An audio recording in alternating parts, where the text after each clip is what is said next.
નમસ્કાર કલમ યુદ્ધ સમાચારની સાથે હું છું આપની સાથે પાયલ બામભણિયા। તો જોઈએ આજના મહત્વના સમાચારમાં। સુરતમાં સાયબર સંજીવની 3.0 અભિયાન અડાજણના ઓડિટોરિયમ ખાતે યોજાશે કાર્યક્રમ। ગૃહમંત્રી હર્ષ પટેલ સહિત અધિકારીઓ થયા ઉપસ્થિત। CR પાટીલે અભિયાનનું કર્યું ઉદ્ઘાટન। સાયબર ફ્રોડ સામે સુરત પોલીસનું જાગૃતતા અભિયાન। સાયબર કેસોમાં થઈ રહ્યો છે વધારો। સુરત શહેર પોલીસ અને સાયબર સુરક્ષા સેતુ સંયુક્ત કાર્યક્રમ। CR Patil speech. સાયબર ક્રાઇમમાં ઘણા પરિવાર બરબાદ થયા છે। સાયબર ક્રાઇમનો ભોગ બનનાર ઘણીવાર આપઘાત કરે છે। સાયબર ક્રાઇમ ક્રિમિનલ ઘણા આગળ ચાલે છે। કલમ સમાચાર સુરત।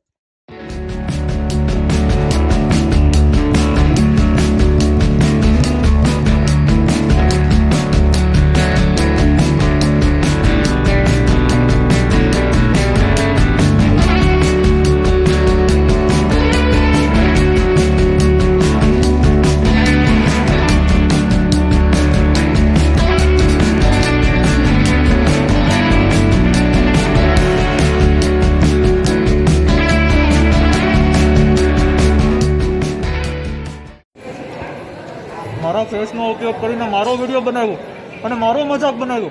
હવે જો આખી દુનિયા તારા ચર્ચા જોશે ઇન્ટરનેટ પર।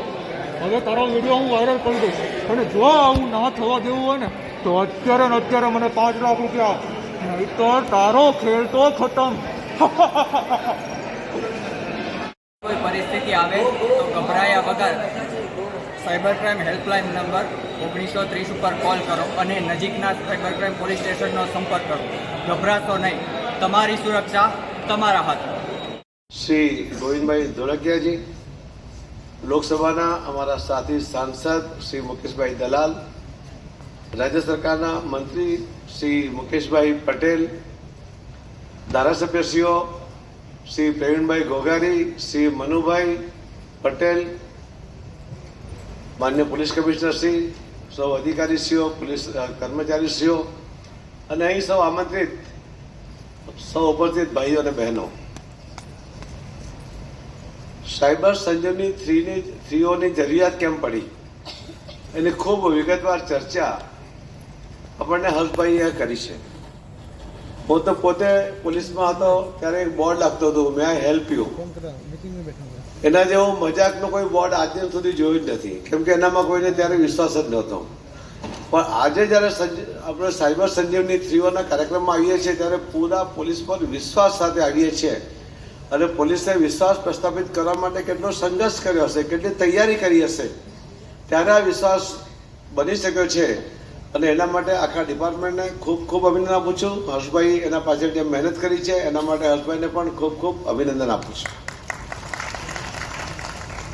તેની વિગતવાર અમે ચર્ચા કરી છે કે પૈસાની સાથે સોશિયલ બંને રીતે સાયબર ક્રાઇમને કારણે ખૂબ મોટા નુકસાન થવાના ભયથી પણ અને નુકસાન થયા પછી સામાજિક બદનામી થશે એવા ડરથી પણ લોકો બહાર આવતા નથી કે પોલીસ સુધી પહોંચતા નથી।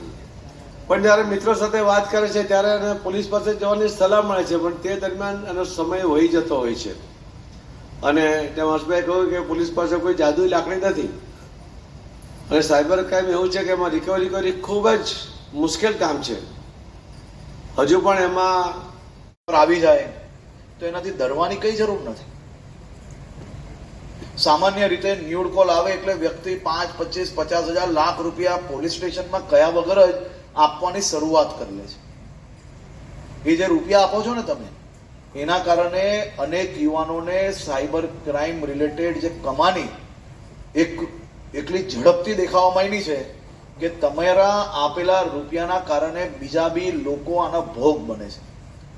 સમાજમાં ભોગ બનનાર લોકોની સંખ્યા એટલી મોટી છે, જો ખરેખર એ લોકો પોલીસ સ્ટેશન આવીને ફરિયાદ લખાવશે તો જરૂરથી એ લોકોને મદદ બી મળશે અને સમાજમાં બધા જ લોકોને અંદાજો છે કે આ પ્રકારનો ભોગ અનેક લોકો બને છે। આ પ્રકારના ભોગ બનવાથી આપણે ડરવાની જરૂર નથી।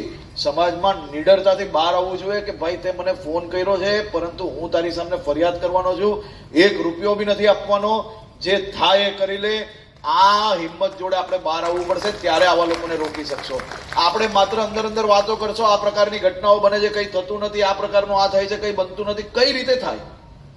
જ્યારે તમારા પોતા પર આવે ત્યારે તમે એક કદમ બી એટલે એક પગલું બી આગળ ભરવા માટે તૈયાર નથી, પરંતુ આખા ગામને શિખામણ આપવા માટે તમે હંમેશા તૈયાર છો, તો એ રીતે ક્યારેય સાયબર ક્રાઇમ સામે નહીં લડાશે. આપણે સૌ લોકોએ સાથે મળીને ફાઇનાન્શિયલ અને સામાજિક ક્રાઇમની સામે લડવું પડશે. અને સુરત પોલીસે સાયબર સંજીવની 3.0 પછી 4.0 ના કરવું પડે ને, એ માટે જાગૃતતા નાગરિકોએ લાવવી પડશે. દર વર્ષે એકના એક વિષય જોડે લોકો સુધી જવું પડે. લોકોને હાથ જોડીને પોલીસ સમજાવે છે કે તમે આ પ્રકારની માહિતીઓ, આ પ્રકારના ફ્રોડને ના આપો.